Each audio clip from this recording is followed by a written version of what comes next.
Exactly. But there was some controversy with the Hardys, who had, really been the bright spot of Impact with their whole deletion thing and everything they had been doing. Um, but they were on the outs at this point too, right?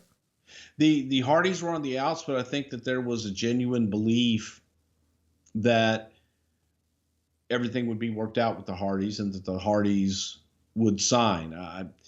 To say that I wasn't involved in any of those negotiations, but what you hear was that the Hardys had agreed in principle to come back to Impact, but there was no contract. So it enabled the Hardys to go out, negotiate, and be an independent, free agent, which is a nice place to be at times in this business. And regardless of what people may have thought and or assumed, the Hardys, the bottom line is the Hardys were not signed.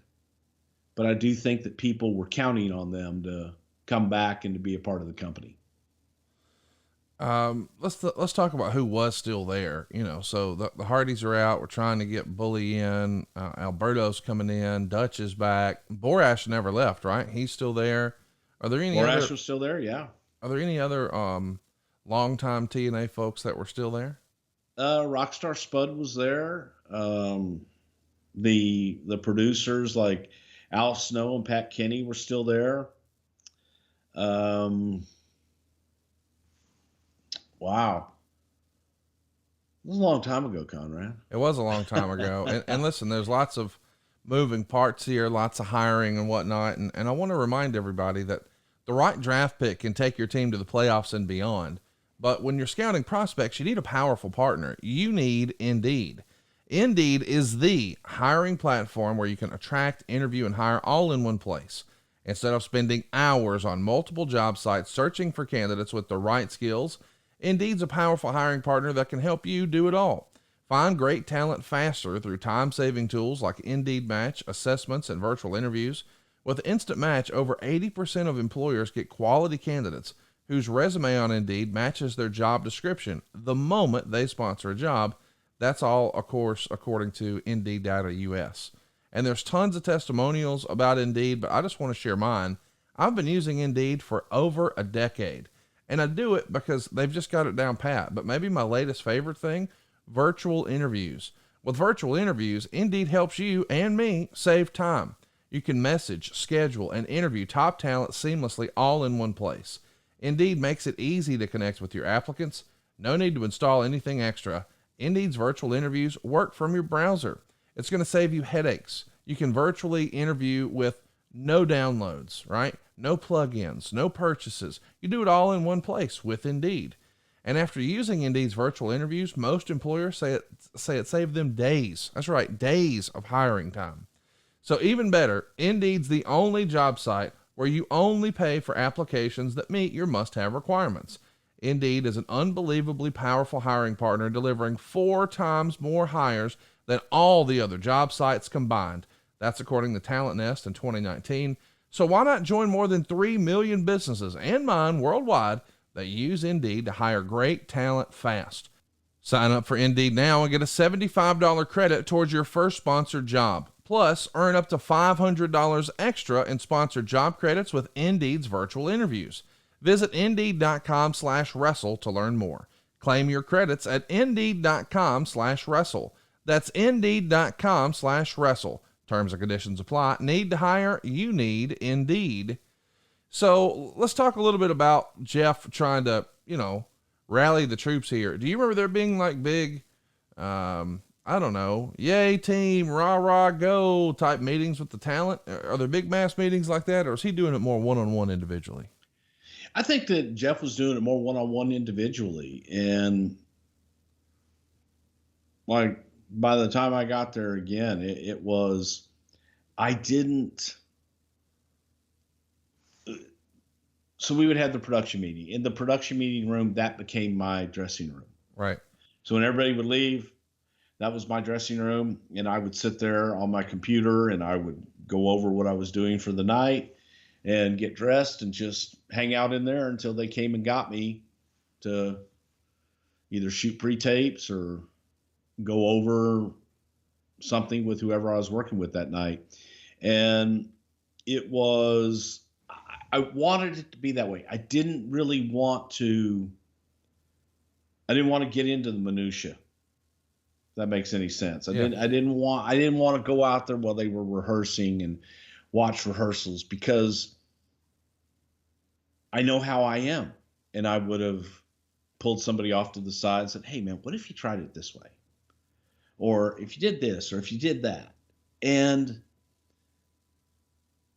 it wasn't, I know that was, I think that would have stepped on Jeff's toes. And that's not what I was there to do. So I looked at it as, I'm here, I'm going to do my job, I'm going to do my stuff. And the best thing for me is to just kind of stay on the sidelines. Talk to me a little bit about Jeff at the time. You know, this is out there. He's talked about it. He's been honest. He's been transparent. But there were reports that Jeff was struggling pretty bad here, just with his substance abuse, or let's just say alcohol. I mean, let's just call it what it is. He had the monkey on his back, so to speak, and he's burning it at both ends. And now he's got a whole lot of stress and pressure. Did you think Jeff was going to be able to turn this thing around, or did you just think, it's just a payday?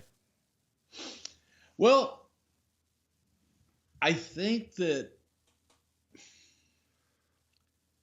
so for me, other than at the end of the night when we would all go back to the hotel and have our meetings, and again, have, you know, if you drank wine, you had a bottle of wine. If you drank beer, you had your beer. If you drank Fireball whiskey, you had your Fireball whiskey there. And we weren't out partying. Right. And I tried to stay to myself as much as I possibly could. Right. You know, I'd ride over to the building a lot of times with Bob Ryder or Al Snow and Pat Kenny, and get there, do my stuff, and get out. So to say that I witnessed a lot of that stuff, I heard the rumors, sure. You know, there was a lot of whispering and things like that.